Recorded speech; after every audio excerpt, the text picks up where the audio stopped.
Hi guys, Sally in the shed. This is one of those quick films. Now there's been a couple of comments in the last film when I started taking the Pullman apart about the ampage, pulling ampage, whatever. Let's carry on.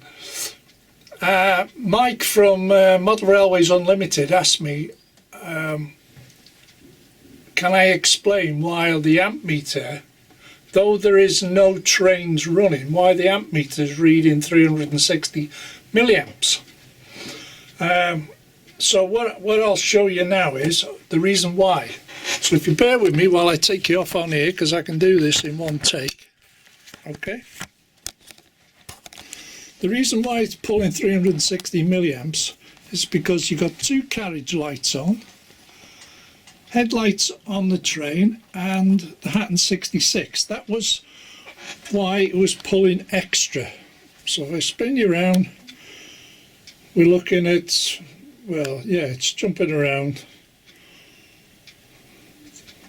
340 to 350 milliamps. Yeah, there, okay. Now, if I turn, what do they call it? The class 800, okay? So if I just put you down, if I turn the points, now I've put power to the class 800, okay? Because I've turned the lights on the carriages. And now we're pulling 440 milliamps. Still, no trains are running, okay? And the main consumption of ampage on the layout is over there. There's a buffer stop lit up. In there's 4 buffer stops. There's one at the end of there. So that's 6, isn't it? One at the end of there, 7. Oh, and one at the end of there, 8. I wasn't sure, I had more. I know there's some in the container base. Okay? So that is the reason why it's pulling milliamps without any trains running. Now when I take all the trains off, Mike,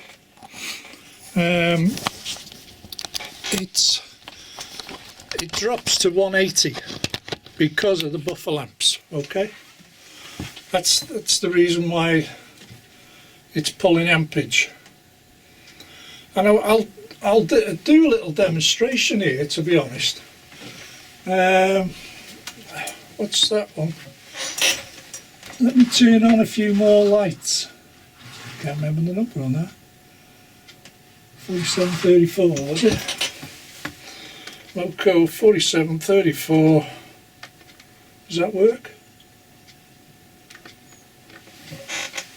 No, it must be 834. Get rid of that. Loco 83. Oh, wrong one. 834. Punch that in. No, it's not one. Doesn't want to know. Well, that was handy. I pushed the lights then. Do something I know. 6679, yeah? Push that in. Put the lights on. Going up to 470 now, just by turning my lights on.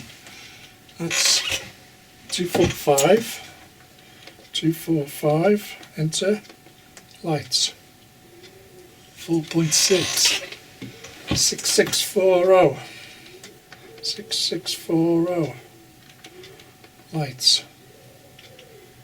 We're on half an amp now.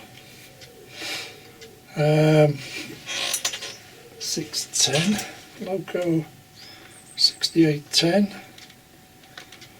lights 5.2, 142, Loco 142, lights.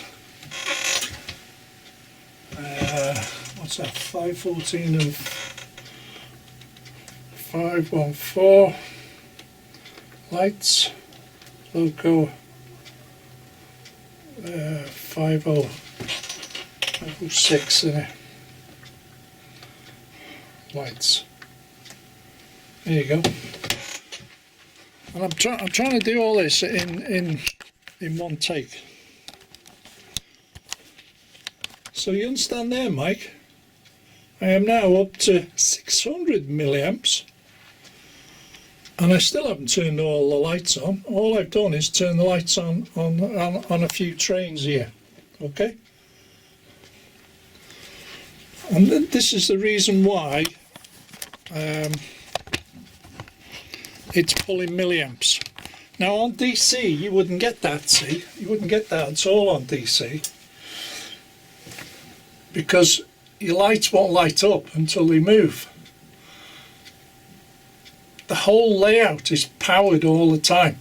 And if I turn more train lights on, which I could do another 3 or 4 at least, 1, 2, 3, 4, 5, 6, I could turn another 6, 7. Yeah, I could turn another 7 trains on with lights, and that would put it up to 700 milliamps at least, minimum. So, but that's the reason why it pulls milliamps. And then start throwing in sound, and suddenly you start moving a train. It'll be on 1 amp. You're consuming 1 amp just into the layout alone.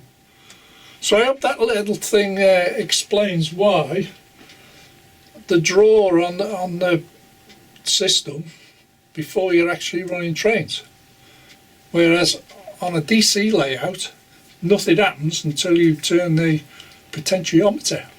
Yeah, yeah, I've glued my teeth in today. So, I hope that's a quick explanation for you, Mike. I'm sure you'll understand it. Alright? Thanks for listening. Bye for now.